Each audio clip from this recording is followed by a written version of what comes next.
Salam, selamat pagi Bapak Ibu, Saudara-saudari dan para kaula muda yang dikasihi dalam Tuhan kita Yesus Kristus. Pagi ini saya bersama istri saya mengajak kita mengikuti renungan harian yang dikeluarkan oleh Sinode Gereja Kristen Oikumene di Indonesia dengan berpedoman pada pola pembacaan 4M.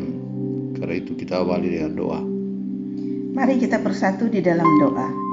Bapa kami yang ada di dalam surga, Allah kami yang baik, yang kami sembah dan kami agungkan di dalam Tuhan kami yang hidup, Tuhan Yesus Kristus, yang telah memberikan jaminan keselamatan kepada kami, anak-anaknya. Terpujilah namamu Bapa, Anak, dan Roh Kudus. Kami bersyukur kepadamu Tuhan, bahwa kami boleh bangun di pagi hari ini dengan kesehatan yang baru, kekuatan yang baru, semangat yang baru. Itu semua karena anugerah Tuhan, karena kemurahan Tuhan yang berlangsung di dalam hidup kami. Dan kami mau memulai hidup kami pada hari ini dengan mendasarinya dengan firman Tuhan. Untuk itu Tuhan tolong kami, layakan kami, kuduskan kami untuk merenungkan firman-Mu. Hanya di dalam nama Tuhan Yesus kami berdoa. Amin. Saudara-saudari, pembacaan firman Tuhan pagi ini terambil dari Kitab Kisah Para Rasul pasal 2 ayat 14 sampai ayat 16 dengan tema penggenapan nubuat. Kisah Para Rasul pasal 2 ayat 14 sampai dengan 16 dengan judul perikop Khotbah Petrus. Maka bangkitlah Petrus berdiri dengan ke-11 rasul itu, dan dengan suara nyaring ia berkata kepada mereka, "Hai kamu orang Yahudi dan kamu semua yang tinggal di Yerusalem, ketahuilah dan camkanlah perkataanku ini. Orang-orang ini tidak mabuk seperti yang kamu sangka, karena hari baru pukul 9. Tetapi itulah yang difirmankan Allah dengan perantaraan Nabi Yoel." Dari pembacaan ini ada dua pertanyaan yang saya mau tanyakan. Yang pertama, apakah murid-murid yang berbicara dalam banyak bahasa ini sedang mabuk anggur? Dan yang kedua, nubuatan apa yang digenapi melalui para murid? Baik, untuk menjawab dua pertanyaan itu, yang pertama yaitu Petrus menjawabnya dengan berkata bahwa mereka tidak mabuk anggur karena waktunya baru jam 9 pagi. Orang tidak mungkin mabuk di pagi hari. Orang akan mabuk di siang hari atau malam hari karena minum banyak anggur. Jadi semua prasangka dari orang-orang yang ada di Yerusalem ditampik atau ditolak oleh Rasul Petrus dan para murid yang ada di Yerusalem dengan mengatakan bahwa mereka bukan mabuk anggur. Mereka dalam hal ini para murid sedang mengalami sebuah peristiwa. Untuk jawaban yang kedua yaitu bahwa mereka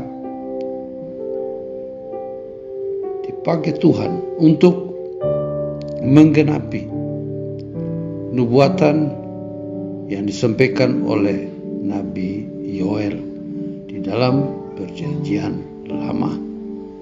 Karena orang Israel percaya Perjanjian Lama itu adalah firman Tuhan yang dipakai setiap hari. Maka Rasul Petrus dan murid-murid mengatakan jawaban yang kedua adalah mereka sedang menggenapi nubuatan firman Tuhan di Perjanjian Lama. Jadi saudara yang dikasihi dalam Tuhan kita Yesus Kristus, kita melihat bahwa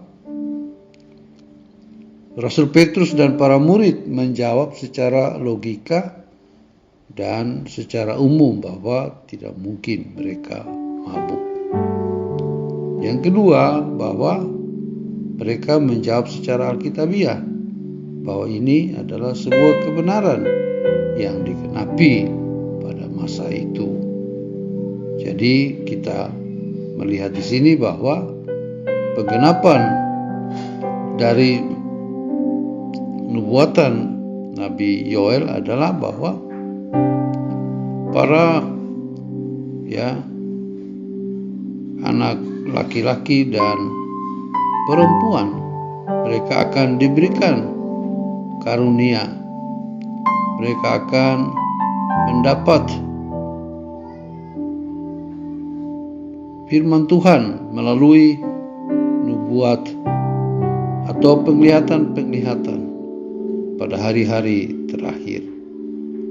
Jadi pertanyaannya, kapan itu terjadi? Waktu Nabi Yoel sampaikan, justru Rasul Petrus dan para murid menjawab, sekarang ini terjadi, atau sekarang ini mulai terjadi penggenapan itu. Maka kita percaya bahwa apa yang dinubuatkan Tuhan di masa lalu itu tidak pernah gagal. Firman Tuhan tidak pernah sia-sia. Berbahagialah saya dan saudara yang mengikuti firman Tuhan atau sedang menikmati janji Tuhan, karena semua itu akan kita alami dalam hidup kita. Jadi secara alkitabiah, semua yang Tuhan janjikan di masa lalu akan terjadi di masa kini, termasuk dalam kehidupan kita setiap hari. Kita akan mengalami janji Tuhan ketika Dia berbicara, misalnya tentang jaminan keselamatan kita. Ya, dalam Yohanes 3 ayat 16 kita diberikan janji bahwa kita yang percaya kepada Tuhan Yesus, Anak Allah yang hidup, maka kita tidak binasa melainkan beroleh hidup yang kekal. Itu merupakan janji yang akan diberikan kepada kita di masa depan. Lalu kita bertanya, kapan itu terjadi? Ya, tentunya kita yakin dan percaya bahwa apa yang dijanjikan, apa yang dinubuatkan ini pasti terjadi, karena firman Tuhan tidak pernah gagal. Saudara, begitu juga dengan berbagai janji Tuhan yang lain dalam hidup kita di masa kini. Misalnya ketika kita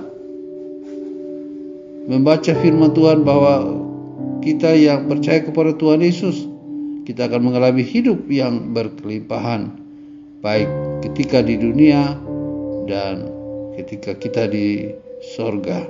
Semua itu pasti Tuhan genapi dalam arti yang rohani. Maka marilah kita selalu datang kepada Tuhan Yesus, kita berpaut kepada Dia, kita bersandar kepada Dia, jangan tinggalkan Dia. Kita ingat bahwa semua janji Tuhan adalah ya dan amin. Maka apa komitmen kita? Komitmen kita adalah kita sedang dibawa oleh Tuhan untuk menikmati nubuat yang Dia berikan, janji yang Dia berikan, sehingga kita boleh mengalami sukacita dan damai sejahtera di dalam anugerah-Nya.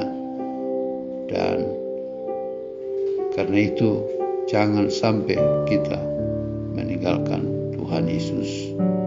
Marilah kita membagi firman Tuhan ini kepada sesama kita, kepada orang-orang yang menilai dengan perspektif atau dengan cara pandang mereka sendiri, tetapi mereka kemudian disadarkan bahwa janji Tuhan sangat masuk akal dan membawa kita mengalami kebahagiaan dan sukacita. Demikian renungan kita pagi ini, mari kita berdoa. Bapa di sorga, kami bersyukur karena Tuhan baik bagi kami. Karena itu kami mau untuk meyakini akan setiap nubuat atau setiap janji yang Tuhan berikan kepada kami, sehingga kami boleh merasakan kuasa dan penyertaan Tuhan yang menguatkan kami setiap hari, bahwa kami tidak pernah gagal, kami tidak pernah mengalami kegagalan dalam mengikuti Tuhan Yesus Kristus. Janjimu, nubuatmu selalu ya dan amin. Tolong kami Bapa, kuatkan kami dalam menjalani kehidupan kami setiap hari. Berkati semua umat Tuhan, khususnya jemaat GEKO yang ada di Sumatera sampai dengan Papua, biarlah mereka boleh mengalami sukacita di dalam Tuhan. Dalam nama Yesus kami berdoa. Amin. Selamat beraktivitas bagi seluruh jemaat yang merenungkan firman Tuhan. Tuhan memberkati.